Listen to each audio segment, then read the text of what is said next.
Em nome do Pai, e do Filho, e do Espírito Santo. Amém. Naquele tempo, Jesus contou-lhes uma parábola. Olhai a figueira e todas as árvores. Quando vedes que elas estão dando brotos, logo sabeis que o verão está perto. Vós também, quando virdes acontecer essas coisas, ficais sabendo que o reino de Deus está perto. Em verdade, eu vos digo, tudo isso vai acontecer antes que passe esta geração. O céu e a terra passarão, mas as minhas palavras não hão de passar. Palavra da salvação. Glória a vós, Senhor. Meus irmãos e minhas irmãs, estamos aqui no capítulo 21, dos versículos 29 até o versículo 33 do Evangelho de São Lucas. Praticamente Jesus concluindo este momento onde ele fala da sua segunda vinda.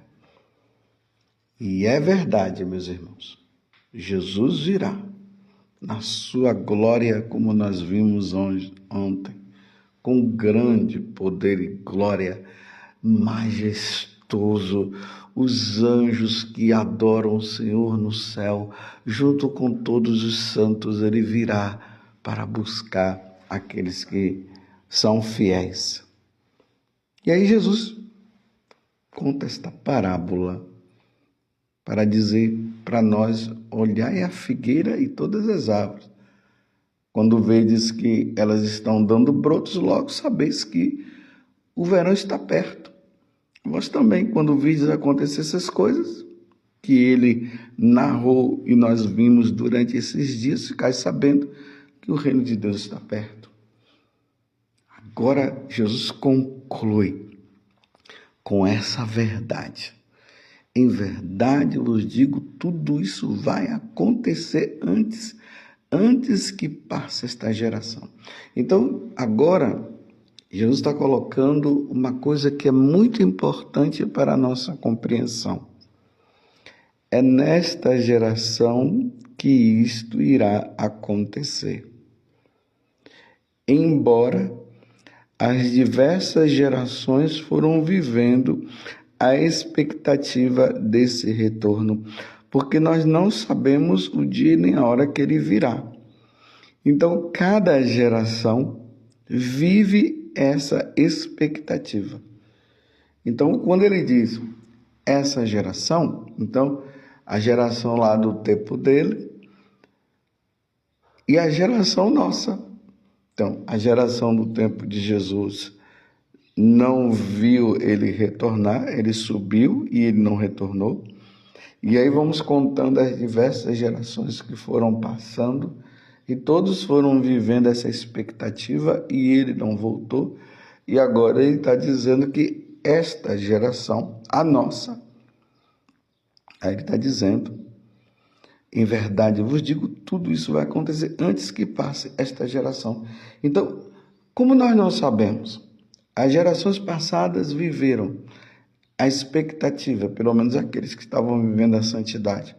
E Jesus não veio, esta geração terá que viver essa expectativa. Mas ele virá? Não sabemos. Vamos saber se nossa geração, só vamos saber se ele realmente vier. Mas se essa geração não vir, a sua glória, o seu retorno, a outra vai viver a expectativa. De repente pode ser que seja outra. Então nós não vamos viver também dizendo assim, não vai ser essa geração não, vai ser a outra. Nós não podemos afirmar isso. Nós podemos afirmar, você está entendendo o porquê que Jesus ele não deixou claro? Ao mesmo tempo que nós podemos dizer que vai ser a geração seguinte, nós poderemos dizer que pode ser que não seja. Como nós poderemos dizer, é agora, nesta geração. Mas poderá não ser. Então, nós não temos que ficar afirmando ou não. O que nós podemos dizer é: hoje eu preciso viver essa graça de esperar o Senhor numa vida santa, porque pode ser que seja esta geração. E aí ele dá o sinal, né? Quando vedes que a figueira, olhai a figueira e todas as árvores, quando vedes que estão dando brotos, logo sabeis que o verão está perto. Então, se nós conseguimos perceber isso, que quando a figueira dá broto, o verão está chegando, nós aqui podemos dizer assim, quando as cigarras começam a ficar cantando daquela forma, isso indica que já estamos aí beirando o verão, não é isso? Não é assim que acontece? E aí, então vamos ficar atentos quando nós vemos esses sinais que vão acontecendo no nosso dia a dia. Pode ser que seja agora, mas pode ser que não seja. Mas como pode ser e pode ser que não seja, eu vou viver a santidade hoje. E aí, meus irmãos, acontecerá quando o Senhor vier o julgamento. E a primeira leitura hoje descreve como acontecerá o julgamento. Está no livro do Apocalipse, capítulo 20, do versículo 1 até o 4, depois do 11º até o capítulo 21, versículo 2. Mas eu vou pegar justamente esse finalzinho do capítulo 20, o versículo 11.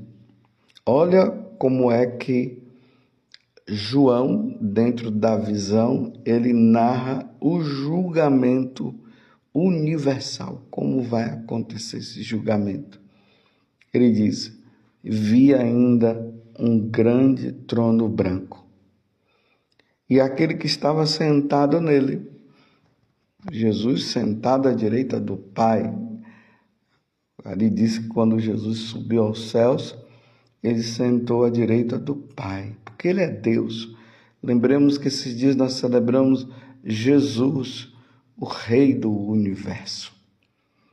Aí, continuando, o céu e a terra fugirão da sua presença, e não se achou mais o lugar deles. Essa terra vai desaparecer, meus irmãos. Vai desaparecer, não vai sobrar nada. Só vai sobrar, e depois nós vamos ver aqui na continuação dessa leitura, o céu, onde Deus habita, e o inferno, que foi criado para o demônio e para aqueles que não quiseram servir a Deus. Então aqui diz: o céu e a terra fugirão da sua presença, e não se achou mais o lugar deles. Vi também os mortos, os grandes e os pequenos, em pé diante do trono. Então aquelas crianças, todos aqueles que morreram, estarão diante do trono de Deus. Aqueles que já se foram. Lembremos aqui da ressurreição da carne. Os corpos ressuscitarão. Estarão todos diante de Deus. As almas que já estão no céu vão estar também diante do trono, é o juízo final. As que estão no purgatório também. E até aquelas que estarão no inferno. Todos estarão diante do trono de Deus, os grandes e os pequenos. Foram abertos os livros. Foram abertos livros e mais um outro livro ainda. O livro da nossa vida, o livro da vida. Então foram julgados os mortos de acordo com sua conduta, conforme está escrito nos livros. Lembremos que na segunda carta de São Paulo aos Coríntios, capítulo 5, versículo 10, ela fala que todos nós iremos diante do trono de Deus para prestar conta dos nossos atos, de tudo aquilo que nós fizemos neste corpo. É o que ele está falando aqui agora. Versículo 13. O mar devolveu os mortos que se encontravam nele. A morte e a morada dos mortos entregaram de volta os seus mortos, e cada um foi julgado conforme sua conduta. Eu serei julgado conforme a minha conduta como sacerdote. Você vai ser julgado conforme a sua conduta de casado ou de casada. Está entendendo? O solteiro vai ser julgado como solteiro, os religiosos serão julgados como religiosos, as religiosas também, os missionários, os corruptos, os bandidos, os mentirosos, os adúlteros, os efeminados serão julgados como efeminados, os héteros serão julgados como heterossexuais. Todos nós seremos julgados, meus irmãos. Todos nós seremos julgados e não vamos entrar naquela onda. Deus é misericórdia, Deus não vai levar em conta as minhas faltas e não sei o quê, porque não dá para se imaginar que Deus poderia fazer uma coisa dessa com seus filhos.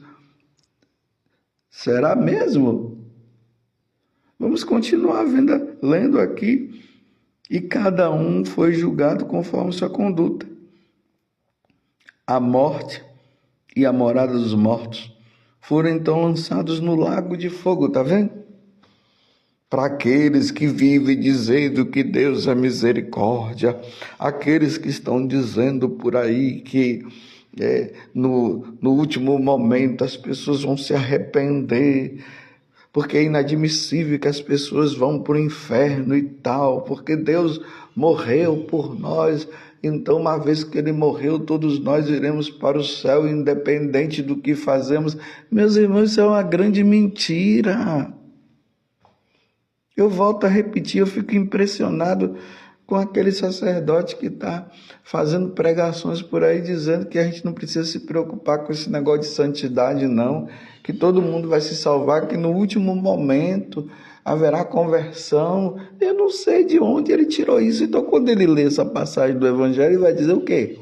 Essa passagem do livro do Apocalipse, ele vai dizer o quê? Que a história de carochinha, que fizeram isso para colocar medo nas pessoas, que não é bem assim, então que tudo isso é uma mentira. Se essa passagem do livro do Apocalipse é uma mentira, porque todo mundo vai se converter, então o que é que eu estou fazendo aqui? Eu vou deixar de ser padre, porque todo mundo vai se salvar. Mas não é isso que as Sagradas Escrituras diz. Jesus diz que lá haverá choro e ranger de dentes. Quando Jesus narra lá no Evangelho de São Mateus, e ele fala sobre o seu retorno, ele diz que vai ficar as cabras vão ficar de um lado e as ovelhas vão ficar de outro, para mostrar as cabras que são rebeldes, são revoltadas, que não querem saber de Deus, vão ficar à esquerda. As ovelhas que são mansas e humildes estarão à direita. E ali Jesus falou que haverá o julgamento, serão lançados no lago de fogo. Então tudo isso é mentira, conversa fiada? Não, isso aqui foi o escrito que colocaram lá no passado para colocar medo nas pessoas, que para colocar medo nada. Foi escrito, meus irmãos, justamente para que nós fiquemos em sinal de alerta. Imagina nesses países onde acontecem os terremotos. E aí a sirene toca. A sirene é para dizer o quê? Fiquem alerta, fujam, se escondam, a terra vai tremer. Então Deus está dando alerta e o pessoal está dizendo não, que é invenção e tal. Não é invenção, não, vai acontecer isso. A morte e a morada dos mortos foram então lançados no lago de fogo. Esta é a segunda morte, o lago de fogo. A primeira morte é essa que todos nós teremos que passar, não tem jeito, nós iremos morrer. Eu vou morrer, você vai morrer. Quando as pessoas vêm para mim e falam, eu tô com medo de morrer e tal, aí fica com aquela história, eu disse, olha, eu tenho uma coisa para dizer para você. O que, padre? Você vai morrer. Nós não podemos nos enganar quanto a isso, meus irmãos. Nós iremos morrer. Agora, se tem alguma coisa na tua vida que está precisando você resolver, porque você está com medo de morrer por causa disso, então resolva e morra santamente. Não adianta você estar com medo da morte, mas não muda de vida. Ou talvez você esteja com medo de morrer porque na tua cabeça está que tudo vai acabar, depois da morte não vai existir mais nada. Mentira, depois da morte, meus irmãos, é vida eterna. Só que a vida eterna pode ser com Deus ou pode ser sem Deus. A vida eterna pode ser no inferno como pode ser no céu. Então essa primeira morte nós iremos passar. Mas graças a Deus nós não podemos temer essa primeira morte, porque Jesus nos redimiu na cruz. Então a morte é apenas uma passagem para nós irmos para a eternidade, como eu disse antes, com Deus ou sem Deus. Então a segunda morte, ele está dizendo, cada um foi julgado conforme sua conduta. A morte e a morada dos mortos foram então lançados no lago de fogo, que é o inferno, aqueles que não levaram a vida com Deus.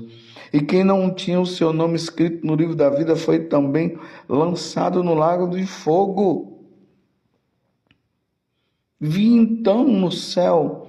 Então, antes de eu dar continuidade a esse pedacinho, ao capítulo 21 agora, versículo 3 do Apocalipse, vamos voltar ao que ele está dizendo. O mar devolveu os mortos que se encontravam nele, é o versículo 13. A morte e a morada dos mortos entregaram de volta os seus mortos e cada um foi julgado conforme sua conduta. A morte e a morada dos mortos foram então lançados no lago de fogo. Esta é a segunda morte. Estão entendendo? Esta é a segunda. É dessa segunda morte, meus irmãos, que nós não podemos passar. Só que a segunda morte não é morte enquanto perda da vida. É morte porque não vai estar no céu. Então é uma vida de morto. É um sofrimento eterno que vai acontecer para aqueles que não se voltaram para Deus, que ficaram dizendo que Deus é misericórdia, mas não mudaram de vida, que levaram essa vida santa na corrupção, no roubo, não viveram os mandamentos da lei de Deus, disseram até que Deus não existia. Esses irão para a segunda morte, que é o inferno, sofrimento eterno, como está dizendo assim, o lago de fogo. Esta é a segunda morte, o lago de fogo. A segunda morte é o lago de fogo. Você quer ir para o lago de fogo? Eu sei que você não quer ir, então leve, pelo amor de Deus, uma vida santa. Saia desta vida de pecado. Não brinque mais com Deus. E aí? Aqueles que serão condenados ao inferno ficarão lá por toda a eternidade, nunca mais sairão de lá. Sofrerão eternamente porque não quiseram saber de Deus. Mas ao mesmo tempo, o bonito é o que João vai dizer. Aí ele diz: vi então um novo céu e uma nova terra. Esse novo céu e essa nova terra que João está falando, não é que vai ter um novo céu aqui, uma nova terra. Ele está falando da eternidade do céu, da convivência com Deus que teremos, se Deus quiser, por levarmos uma vida santa. E ali nós Como nós somos cidadãos dos céus, como São Paulo vai dizer na segunda carta aos Tessalonicenses, nós somos cidadãos do céu. E na carta aos Hebreus também vai dizer que a nossa cidade permanente é o céu. Então nós viveremos lá. Eu estou dizendo que nós viveremos lá porque eu estou lutando para chegar lá. E a minha esperança é de chegar lá. E espero em Deus que isso aconteça. Espero em Deus que eu não venha apostatar, ou seja, deixar a minha fé na Igreja Católica e nos seus ensinamentos e viver uma vida de pagão. Eu quero que se realize na minha vida o que João está dizendo. Vi então no céu, vi um novo céu, uma nova terra. Pois o primeiro céu e a primeira terra passaram, o mar já não existe. Estão vendo? Esse mundo aqui vai desaparecer. Eu quero viver nessa nova terra. Deus me livre de ir para o inferno. Eu estou falando isso para que você entenda isso também. Você compreende? Muda, é tempo de mudança, é tempo de levarmos essa vida santa. Vi a cidade santa, a nova Jerusalém que descia do céu junto de Deus, vestida com a esposa enfeitada para o seu marido. Eu vi, João está dizendo, o Senhor vindo na sua glória como esposo em busca da esposa para levar-nos para o céu e vivermos eternamente lá. Deus me livre de passar por aquele julgamento aonde Deus vai dizer: afastai-vos de mim e ide para o fogo eterno. Eu quero ouvir de Deus isso. Eu e você vamos levar essa vida santa para nós ouvirmos de Deus justamente essa frase: vinde bendito de meu Pai. Vinde bendito de meu Pai. Vamos ser santos. O tempo urge. O Senhor está voltando. Se Ele não voltar na sua glória, agora Ele voltará para nos levar. E nós não temos muito tempo de vida, não. Ou você está pensando que você vai chegar a 100 anos? Tudo bem, se você chegar a 100 anos, vai até 100 anos. E depois? Não tem 101, não tem 102. Ah, você acha que vai chegar a 120? Tudo bem, você vai chegar a 120. E depois? Hein?